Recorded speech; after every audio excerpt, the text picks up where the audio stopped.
Human sa duha ka tuig sulod sa pandemya, ibalik na sa kadalanan ang pagsaulog sa Buglasan Festival karong tuiga.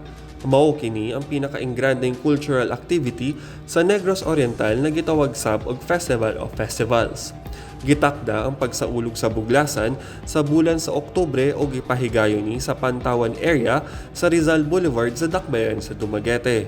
Ang atong Pantawan ron, it was purposely constructed for multi-purpose activities, especially the Buglasan. No? We can even accommodate, as I see it now, itong mga booths. Sama sa mga niaging tuig, appeal sa major activities ni ini ang pag-abri sa mga LGU tourism booth ug ang festival showdown kundiin ipasigarbo sa mga nagkadiang lungsod ug syudad ang ilahang local festivals o aduna sab fireworks display.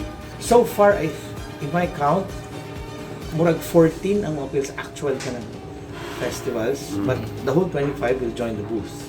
All the 25 will have their own booths around.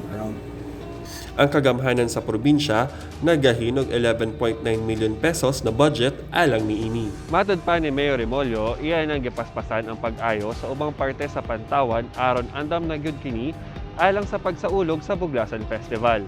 Alang sa maayong balita sa Negros Oriental, kini si Roy Anthony Lamotan.